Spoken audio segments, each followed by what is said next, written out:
Erev Tov, Rabotai. Avant de commencer, donc, le shiur, ça fait partie du shiur, j'ai envie de vous raconter quelque chose de vraiment de personnel. Et j'ai beaucoup hésité, est-ce que je le raconte pas, oui, non. Parce que d'un côté, tous les jours, on dit dans Ashrei, donc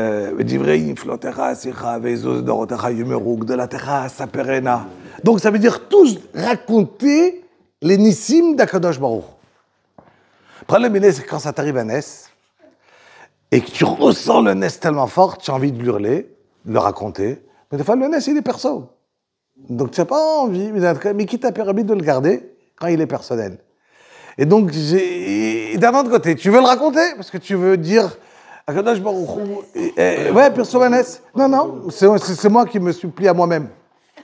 Et donc, je me suis dit, oui, je vais le raconter, avec pas tous les détails évidemment, pour garder légèrement de la pratiout dessus, mais raconter. La semaine dernière, j'ai donné shiur ici mercredi soir, et dans la journée de mercredi, il y avait un sujet que j'avais besoin d'une certaine somme, très grosse somme, d'accord, financière, pour X raisons de tzedaka, de quelque chose que je voulais faire, qui me tenait à cœur, et qui était plus qu'important pour moi.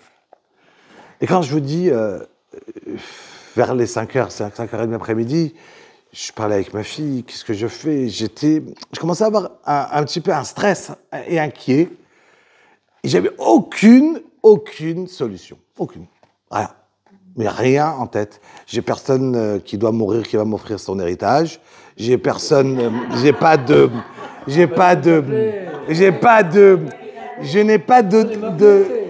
pas aucune idée. Non, parce que j'adore les histoires de tous ceux qui truc, et ils se sont rappelés qu'il y avait un grand-oncle à eux qui habitait en Amérique. Voilà. Voilà. J'ai tout cherché, j'en trouve pas. D'accord? Et je me suis dit, allez, jouer au loto, ça marche pas. Ça, c'est le truc. Donc, je me suis dit, mais Ribono Shel Olam, comment je vais avoir? Et je parlais de ça avec ma fille. Ma fille, elle me dit, tu sais, j'ai vu un truc de Rav Steinman qui disait que, tu as besoin, c'est pour demain, jeudi. Assour lid'og pour demain. D'être doeg, d'avoir une daga, tu peux y penser, mais d'avoir une inquiétude pour demain, c'est ma pitonne, c'est pas dans le travail de Ishtadlut. Ce que tu as besoin de demain n'est pas aujourd'hui. Ok. Je dis, ok, mais c'est là.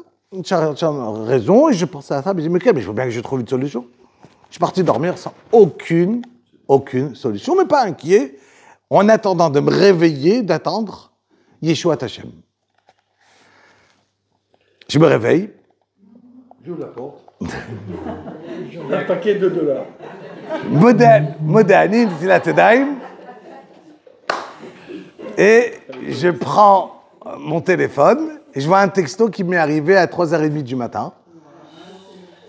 Écoutez, c'est un texto de quelqu'un, je vais sans dire trop de détails, que je connais, qui est un ami, mais on parle rarement, quelqu'un que truc, en 2010, c'était en 2011, 2010, voilà.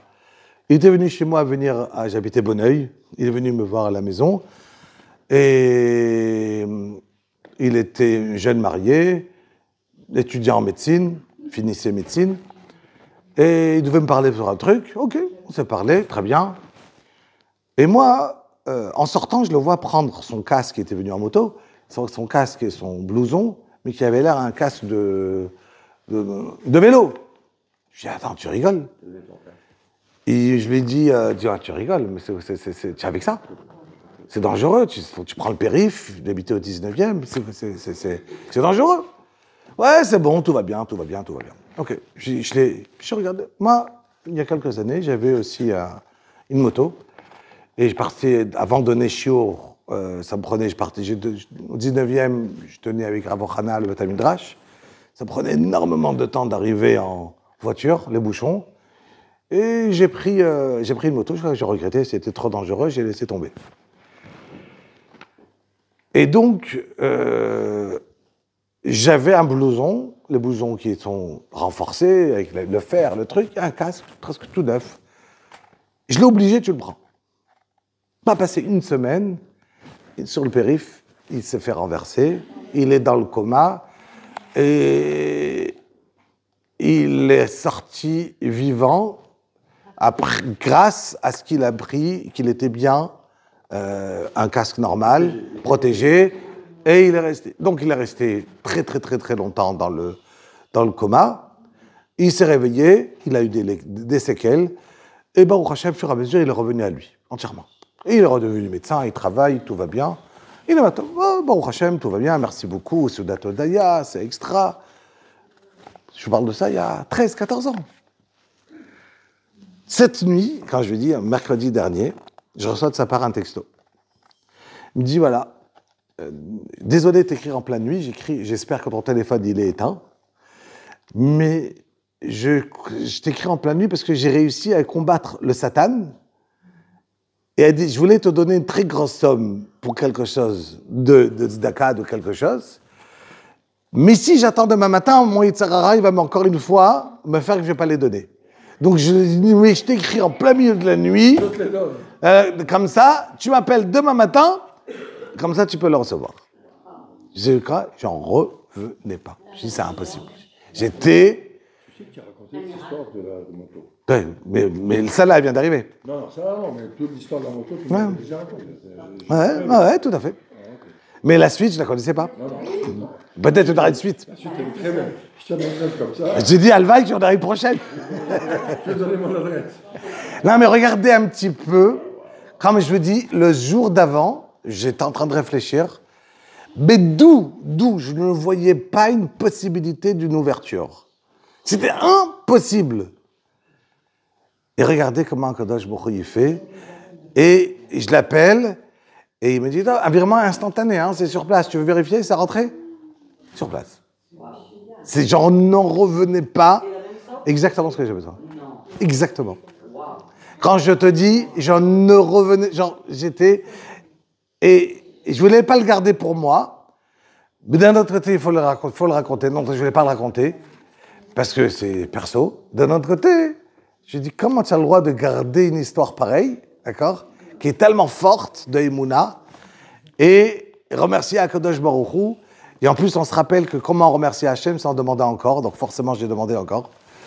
D'accord? Parce que c'est la meilleure preuve qu'on dit à Akadosh Baruch Hu merci, et qu'on est ma'amin, et voilà, et qu'on est ma'amin toujours. C'est donc Rabotai. Là, je commence le shiur sur Pessah.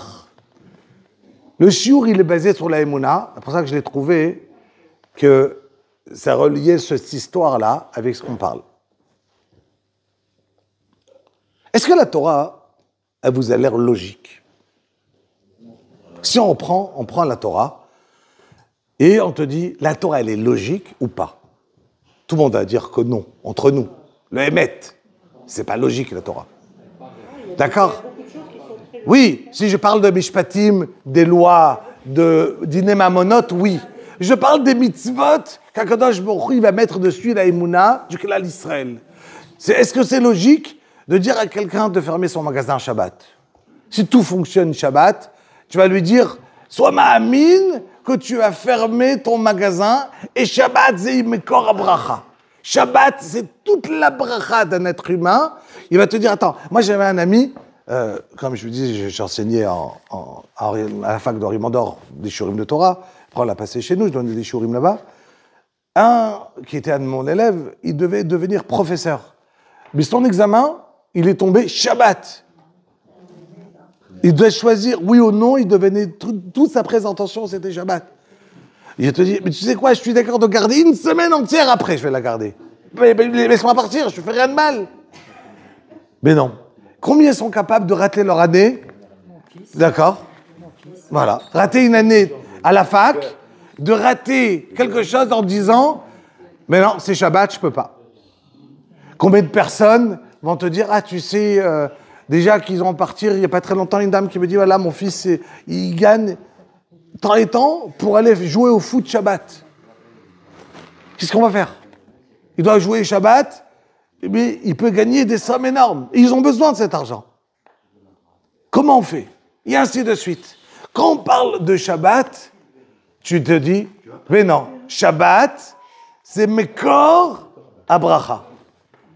Shabbat, c'est le Mekor Abracha. Shabbat, on se rappelle une chose, juste un klal qui est connu, mais que je vais l'avoir en tête. Nous, on dit toujours Zachar, masculin, et Nekeva, d'accord? Et féminin. Dans la Gemara, dans la Torah, le Zachar, c'est pas important si c'est un garçon ou une fille. Le Zachar, c'est celui qui mashpia, qui donne. La Nekeva, c'est celle qui reçoit, d'accord? Donc c'est pour ça qu'on va donner une bracha chez le Chabanim Scharim. S'ils sont banim, c'est sûr qu'ils sont Scharim. Tu connais quelqu'un qui a des garçons ou filles? On te dit non, que tu vas avoir un garçon, que ce garçon, il sera un teva de mashpia. D'accord?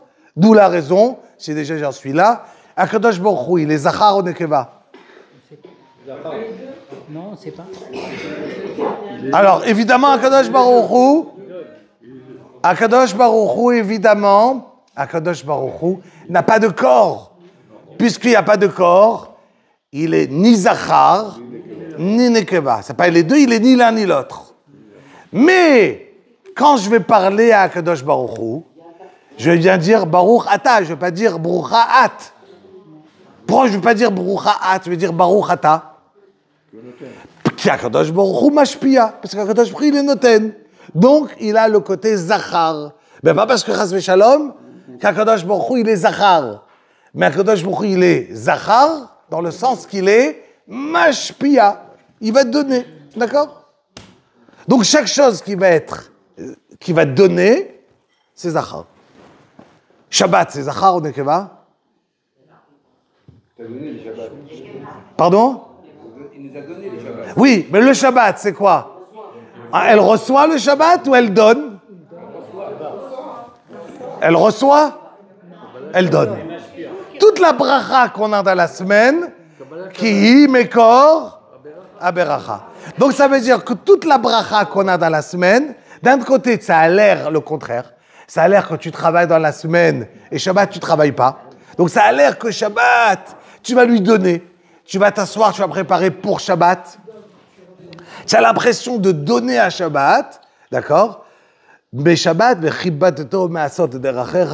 donc Shabbat, en vérité, c'est Zachar, parce que Shabbat, ça va donner.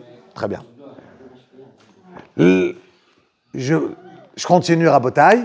La Shemitah, c'est logique de garder la 7e année. On sait très bien qu'avant, il travaillait la terre 1 an. 1 an, il a laissé se reposer et il reprenait. Et donc, tu te retrouves, il n'y a pas longtemps, tout le monde avait son champ. Toute la parnassa, elle venait de la Shemitah. Et qu'est-ce qui se passe, Pitom? Tu arrives à la 6e année où la terre, elle est super fatiguée. On te dit, tu sais quoi? Là, la dé, à la place de recevoir un petit peu, elle va donner x3. 6e, 7e, 8e. C'est pas logique, mais ça marche comme ça. On te dit, quelqu'un qui n'a pas de parnassa, qu'est-ce qu'on lui fait? Qu'est-ce qu'on lui dit? Donne plus de tzedaka. Dis, attends, 2 minutes, j'ai pas d'argent. On te dit, ouais, mais la Gemara a dit, Michel, la parnassa est troukalo, qu'est-ce qu'il doit faire? Ben, trouve à donner, à faire de la tzedaka. Mais une seconde, je suis en train de te dire que j'ai un problème, toi tu me dis donne. C'est comme ça. Ça veut dire que toute la Torah, elle fonctionne sur quelque chose qui n'a pas l'air logique, mais on te demande, compte sur moi. D'accord? Ça veut dire que si on va parler de quelque chose qui a l'air, qu'Akadosh Baruch Hu te parle dans le monde, dans l'être humain, comment ça fonctionne, la guerre, tu vas partir, Ele barechev ve'ele basusim, v'alachnu b'shem Hashem Elokeinu naskir, ei bakaru nafalu, toutes les psukim de partout. D'accord? Et chaque chose, des dizaines d'exemples, que tout va dépendre de quoi? De la émouna. Si j'ai de la émouna, c'est ça le plus important. Donc ça veut dire que la émouna, elle n'est pas seulement dans le cœur, la émouna, elle est censée être dans mes actions. Car si quelqu'un, il croit qu'il y a une voiture qui fonce sur lui quand il est couché sur la route, il ne va pas rester couché et dire « oui, je crois ». Non, il se lève. Donc quand quelqu'un, il a une vraie émouna, d'accord, une vraie émouna, il se dit que la voiture, elle arrive, il se lève tout de suite. C'est ça, il te doute de se lever. Ça veut dire une vraie émouna, il doit obliger de se lever parce qu'il croit dans la voiture qui arrive vers lui. Quelqu'un qui croit en Kadosh Baruch Hu, c'est obligé, d'accord, obligé de faire fonctionner sa vie en fonction de cette émouna. Quelqu'un qui a une émouna dans le cœur, mais pas dans ses actions, il doit se renforcer dans sa émouna. Se dire, ma émouna est je crois, mais en fait de compte, je ne vis pas en fonction de ce que je crois. Et ça, prouve que sa émouna, elle n'est pas suffisamment forte. Donc, on a besoin de se renforcer dans sa émouna, se travailler pour y arriver. Toute l'histoire de Pesach Rabotai, c'est Sachar ve'onesh. Les Mitzrim, les Égyptiens, ils nous ont fait du mal. Contre le mal qu'ils nous ont fait, ils ont reçu, si on lit dans la Shira, Shiratayam, qu'on veut, l'Asia Shir, chacun il a reçu exactement ce qu'il devait recevoir. Certains sont tombés comme ferret, certains qui sont tombés comme du plomb, certains qui sont tombés kakash. Kash, ça veut dire comme de la paille qui monte et qui redescend. Il y en a qui allaient se mourir quand ils sont arrivés dans la mer Rouge. Il y en a qui sont morts tout de suite. Chacun il a eu sa punition personnelle. Ça n'a pas eu un klal. Chacun il a reçu comment lui devait mourir.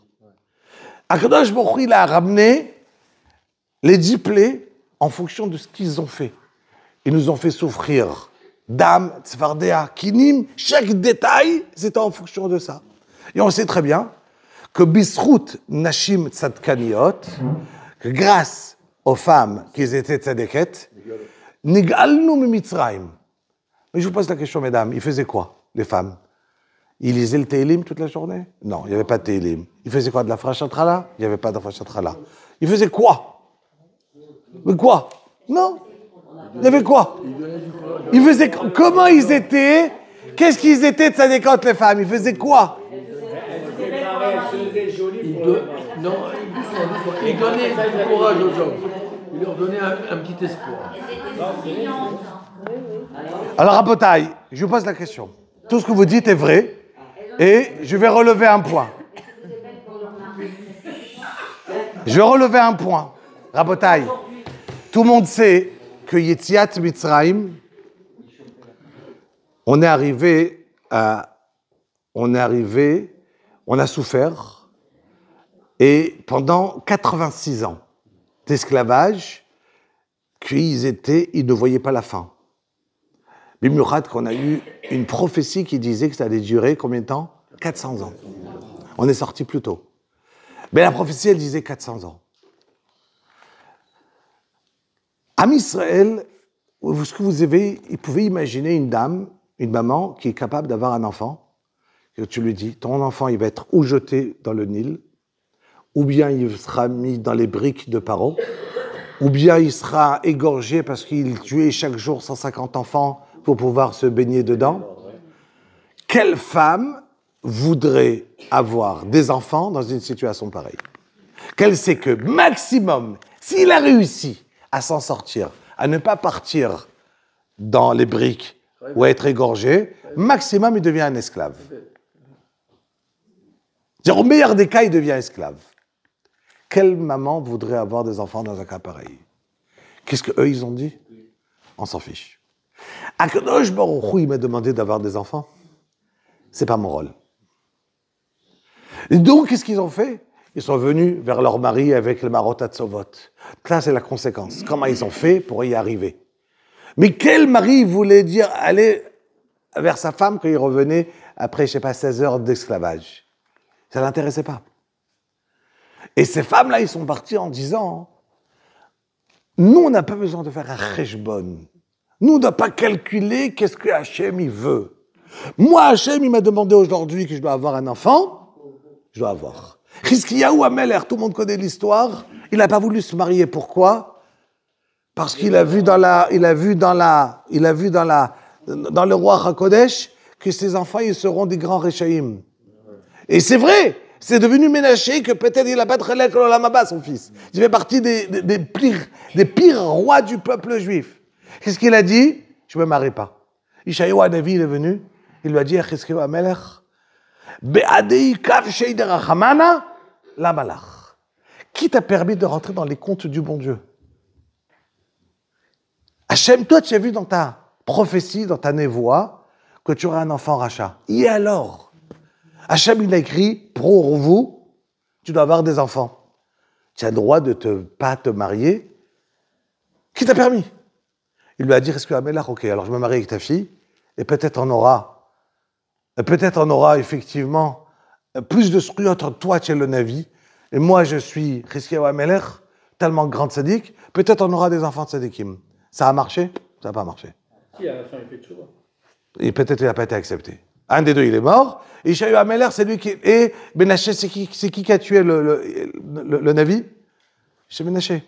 Il a tué son grand-père. Il a écrit que Ishayahu HaNavi, il a dit Hachem, il est rentré dans le Etz Eres, et il a commencé à signer l'arbre pour jusqu'à qu'il l'a tué. Donc, Ménaché, il a fait tchouva. Comment il a fait tchouva? C'est quoi la mécha? Ils l'ont mis dans un tonneau, d'accord? Ils l'ont allumé le tonneau pour pouvoir qu'il brûle. Il a commencé à prier à toutes les avodazara du monde. Et quand il est arrivé à la fin, il a dit, ah, personne ne m'écoute, alors Hachem, tu m'écoutes? Si tu ne m'écoutes pas toi, alors tu es comme tous les avodazara. C'est une fila, ça. Et quand même, Akadosh Baruch Hu, il a accepté. Quand même, Hachem, il a accepté. D'accord? D'accord? Donc, et à la fin, et lui, c'était un très grand Talmid Chacham, ce Ménaché. Très grand Talmid Chacham. Mais en fait, compte, donc ça veut dire que de rentrer, Rabotai, dans les calculs d'Hachem, c'est pas notre problème. On n'y rentre pas. Non, c'est pas notre devoir. Mais c'est vrai que des fois, on a plein de questions. Plein de questions. Des questions de la Emouna vers Akadosh Baruch Hu. Alors vous imaginez un petit peu, si maintenant je vais vous dire, on va lire dans la Gemara, dernièrement on est dans Maseret Sanhedrin, c'est toutes les Gemarotes qui parlent du Mashiach. Et je vous dis sur moi, quand je lis toutes les Gemarotes, et je me dis, waouh, tout ça, ça doit arriver juste avant le Mashiach. Est-ce que le Mashiach va arriver aujourd'hui? Tu te poses la question, est-ce qu'il peut arriver aujourd'hui? C'est avec tout ce qu'il a écrit? Vous n'avez pas en tête tout ce qu'il a écrit. Mais si vous avez eu en tête, vous aurez posé la même question. Est-ce qu'il peut arriver? Est-ce que, on va le mériter? Est-ce que, et on peut se poser des questions, on peut se poser une question pareille. Est-ce que si les Dorotes, il y a 150 ans, il y a 200 ans, il y a 300 ans, et il y a 500, ils ne l'ont pas mérité, nous on va le mériter, avec notre situation d'aujourd'hui? Alors forcément, oui. Mais, pourquoi? D'où il vient ce oui? Il vient ce oui de la même manière qu'en Mitzrayim. Ils n'avaient pas une Gemara, ils avaient une prophétie. Il fallait attendre 400 ans. Et quand Moshe Rabbeinu, il est arrivé, il leur a dit, Rabotai, on sort. Ils lui ont dit, mais tu rêves, il y a le temps, encore. C'est pas arrivé le moment. Ils n'y croyaient pas. Et Grakma, Moshe Rabbeinu va leur dire, ouais, mais Akadosh Baruch Hu, il a dit 400 ans, ça fait 210 ans, et vous avez travaillé tellement que c'est calculé chez Hachem, comme si c'était tant et tant d'années, parce que la souffrance, elle était tellement grande, qu'un jour, il peut équivaut à 3 jours. Alors, nous, on a un calcul, nous, comment, quand le Mashiach va arriver? Qu'est-ce que Hachem, il va dire? On n'a aucun calcul. On a cette mitzvah-là d'être ma'amin, que tous les jours, qui peut arriver. Mais maintenant, c'est vrai qu'on peut avoir des questions. Mais quand on commence la Haggadah, on commence Al-Achmania, Ad Gal Israël. On se rappelle, et quand on le commence, on dit, on commence Al-Achmania, le pain des pauvres, jusqu'à quoi? Jusqu'à je vais arriver à Gaal Israël. C'est quoi Gaal Israël? La Géoula, le Mashiach. Mais au milieu, je peux avoir des questions. Avadi Maïnou, les paros. On était là. Et je dois remercier Akadosh Baruch Hu Rabotai pendant la Haggadah. J'ai une mitzvah de raconter la Haggadah. Et ça s'appelle, on doit la commencer, Derer She'ela Vetshuva, une question et réponse. Pourquoi? Quand j'ai une question, je me pose une question et la réponse, elle est beaucoup plus forte. Si je viens directement, je vous donne une réponse, je ne ressens pas fort. Mizmor le-Toda, Ariou el-Hashem, Kol haaretz. Je vais remercier Akadosh Baruch Hu, tout le monde. Essayez d'imaginer, voilà. Il y a quelqu'un qui vient, il y avait une fois à Bnei Brak, il y a un chassid, Là-bas, il y a un Beth Midrash comme ça de Gour. Et il y a une route qui a plein de voitures juste à côté du Beth Midrash. Pour traverser, c'est dangereux. Et voilà que, une fois, il y a quelqu'un qui s'est fait renverser par une voiture. Et Baruch Hashem, il n'a rien eu. Il est sorti indemne. Le lendemain, il arrive au Shtiblach, il ouvre une table. Le Chaim, il amène à manger. Qu'est-ce qu'il fait? Soudat Odaya. Pourquoi? J'ai été renversé par une voiture. Et Baruch Hashem, tout va bien. Le lendemain, un autre Hassid qui arrive, et qui ouvre une table énorme. On lui dit, qu'est-ce qui se passe? Il dit, écoute, moi, ça fait 20 ans que je traverse, mais je ne me suis jamais fait renverser. C'est mieux, ça. J'ai pas compris, je dois remercier. Est-ce que je dois remercier quand je me fais renverser? Ou je dois remercier quand j'ai jamais eu de problème? C'est ce qu'on apprend à Pessah. Rabotaï. Qu'est-ce qui s'est passé à Pessah? D'où vient le mot Pessah, Rabotaï? Qui Pessah? Il a sauté en haut de quoi? Ça veut dire que Hachab, il a tué tous les premiers-nés. Il n'a pas tué. Alors, pourquoi vous voulez que nous tue? Pourquoi on fait une fête? Il ne m'a pas tué, Baruch Hashem. Il n'y a pas de raison qu'il me tue. Remercie qu'il ne l'a pas. Ça veut dire, je remercie que j'ai traversé la route, que j'ai rien eu. Voilà. C'est tout. Donc, s'habituer à dire merci, pas quand je sors d'une maladie.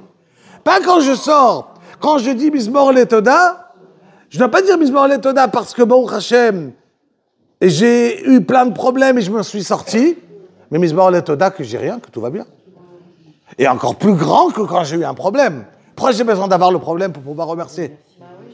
Donc ça veut dire que quelqu'un, premièrement, c'est qu'il sait remercier parce qu'il sait voir en disant Modéani tous les matins.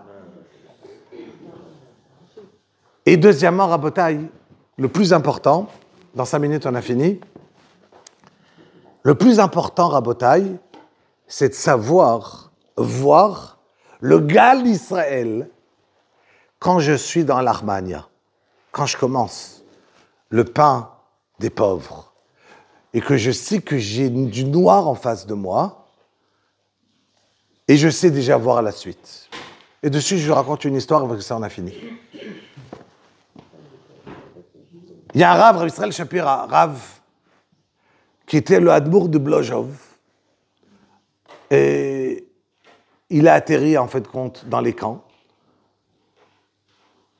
des petits camps, de Camp Bergen-Belsen, il est sur Koniv, il est arrivé après, des petits camps, pas Auschwitz.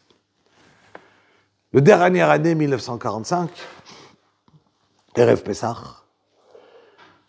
il essaye d'imaginer comment on peut avoir des matzot. Comment on peut avoir des matzot? Et il va chez tout le monde, des Rabotaï, venez, on essaye, pour avoir ce Pessah qu'on ait de la matzah. Et tout le monde le prend pour un fou. On est à la fin de la guerre. Même du Hametz, on n'a pas. Qu'est-ce que tu veux de la matzah? Alvaï qu'on aurait du Hametz. On n'a rien. On meurt de faim toute la journée. Tu me parles d'avoir de la matzah? Mais lui, il dit, écoutez, Rabotaï, dans le peu qu'on reçoit, on va aller chez le capot, on va demander pendant 2 semaines avant Pessah, il nous donne la moitié, et Béadze, il nous donne un petit sac de farine, Erev Pessah. J'ai dit, tu es fou. Il va chez le capot, il va chez l'SS, et il fait sa demande. Ses copains, ils étaient déjà Yoshev Shiva pour lui. Pour le Rav, il va mourir, il va se prendre une balle dans la tête. C'est impossible. Il revient, il dit, ouais, il était d'accord. Ok. On ne connaît pas l'histoire, mais Erev Pessah, il arrive avec sa petite farine, son petit sachet de farine, son petit kilo de farine. Tout content, Erev Pessah, ils se prennent quelques tuiles du bois, des tuiles de la baraque qu'ils avaient, ils se prennent des morceaux de bois, ils s'organisent un petit four et ils commencent à cuire leur matzot. Et il est content, il cuit ses matzot. Et voilà qu'ils s'apprêtent à faire ils font la tfila, le halel. Ils s'apprêtent enfin à s'asseoir à manger, il commence à raconter la Haggadah. Il y a SS qui rentre et qui voit les matzot. Il devait le savoir. Est-ce qu'ils se sont moqués de lui dès le début? Et ils l'ont attrapé, ils l'ont roué de coups jusqu'à qu'il a perdu connaissance. Il était plein de sang. Et il a marché sur toutes les matzot, il les a écrasées à fond, et pour que personne ne les utilise, il a fait ses besoins sur ça. Comme ça, il était sûr qu'il va ressortir, personne ne les touchera. Top. Ils ont réussi à le réveiller, le reprendre, et le Hadmour se réveille, et tout de suite, sa figure s'illumine. Et tu me dis, il regarde, qu'est-ce qu'il y a? Je dis, quand il est rentré, je l'ai vu, j'ai pris un petit morceau de matzah et je l'ai caché dans ma poche. Et il montre à tout le monde un petit morceau de matzah comme tout petit. D'accord? Il a un tout petit morceau de matzah qui dit, voilà, avec ça. Non, c'est même pas pour une personne, même pas kazaït, il n'y a rien. Et il dit à tout le monde, Rabotaï, ce qu'on va faire, on va faire un goral, on va tirer au sort, qui a le droit de le manger. Et tout le monde lui dit, Rav, mais c'est toi c'était ton idée, c'est toi qui as pris le coup, c'est toi qui as tout pris. Papitom, tu vas nous donner à nous la mitzvah. Regarde tout ce que tu as fait. Je dis, Papitom, c'est moi j'ai fait. Il n'était pas d'accord que c'est à lui. Comme je l'ai dit, c'était un petit camp, et dedans, il y avait aussi, les femmes, ils étaient aussi là-bas. Tout d'un coup, il y a une femme qui la voit et qui dit, j'ai mon fils de 4 ans qui est là, je pense que ça revient à lui. Il est pas chayav de mitzvot, mais nous tous, on a déjà mangé de la matzah. Nous, si on n'en a pas mangé aujourd'hui, en 42, 43, 44, on en en mangera l'année prochaine. Et sinon, peut-être on n'en remangera plus, on en mangera au Gan Eden. Mais mon fils, là, pour qu'il puisse, lui, devenir plus grand et dire, dans le machané, j'ai mangé ma matzah, et le garder pour qu'il devienne, lui, un grand Talmid Chacham, il faut que c'est à lui de la manger aujourd'hui. L'Admour, il a dit tout de suite, Nachon. Et ils l'ont donné à lui, cet enfant. Top. Peu de temps après, la guerre s'est finie, libéré, il a tourné un peu en Europe, il a atterri en Amérique, ce Admour. Et voilà qu'un jour, il y a une femme qui arrive chez le Shabash et qui demande à voir le Hadmour. À savoir que le Hadmour, j'ai pas dit, toute sa femme et tous ses enfants sont morts pendant la Shoah. D'accord? Donc, comme malheureusement tout le monde. Donc, il lui restait plus rien. Et elle demande à voir le Hadmour. Elle dit, le Hadmour ne voit pas de femme. Elle dit, non. Je veux voir absolument le Hadmour. Et elle va pleurer. Elle lâche pas. Il rentre chez le truc. Il dit, mais je le connais. C'était la même femme, vous avez compris. Elle rentre chez le Hadmour et elle lui dit, voilà, j'ai envie de me marier. Et je ne peux pas me marier avec n'importe qui. Moi, j'étais marié avec mon mari, c'était un grand Talmid Chacham avant. Il est mort pendant la Shoah. Le seul qui me reste, c'est ce bébé, c'est cet enfant-là de 4 ans qui est avec moi, mais je n'ai pas d'enfant. Et je voudrais me marier avec qui vous proposez? Il a dit, écoute, laisse-moi, demain, il y aura quelqu'un qui viendra au studio. Vous avez compris, le lendemain, c'est lui qui est arrivé. Elle lui a regardé, elle lui a dit, qu'est-ce que tu fais là? Je lui ai dit, moi, une femme qui s'est su voir dans les Mechanot Avoda, dans les Mechanot Hashmada, quand on était dans le Al-Ahmadiyya, de voir la matzah, et de comprendre la Géoula de lendemain, et de voir dans les problèmes, les pires des problèmes, comprendre qu'aujourd'hui il fait noir, mais que demain il va faire jour, et que demain j'aurai le Gaal Israël, et vivre aujourd'hui dans le Gaal Israël, c'est extraordinaire. Donc ils se sont mariés, ils n'ont pas eu d'enfants, Et c'est aujourd'hui l'Admour en Amérique, c'est ce fils-là qui est encore vivant, vieux, d'accord, qui avait 4 ans, et qui est l'Admour aujourd'hui de Blojov. Celui-là qui a mangé la matzah. Regardez un petit peu la force de qu'est-ce que ça veut dire, d'accord, qu'est-ce que ça veut dire à Botaï, savoir voir dans le noir le bien, voir la Géoula. Donc, dès qu'on commence, Ashata'acha, les Shana Aba'a, Israël, les Shana Aba'a, Bnei Chorin, et on se souhaite à tout le monde, Bezrat Hashem, Shiniske, Shinochal déjà cette année, Mina Zevachim, Mina Psachim, qu'on aura le zchut d'être makriv, le Korban Pesach, Bezrat Hashem, et revenir au Beth Amikdash, et que, sauf HaKadosh Baruch Hu, Sham Nere'eh, V'nishtachave, devant HaKadosh Baruch Hu, et que Bémet, on aura ce zchut-là, qu'HaKadosh Baruch Hu yomar, Dai, Dai, Letzorot Klal Israël. Rabbi Hanun HaKasher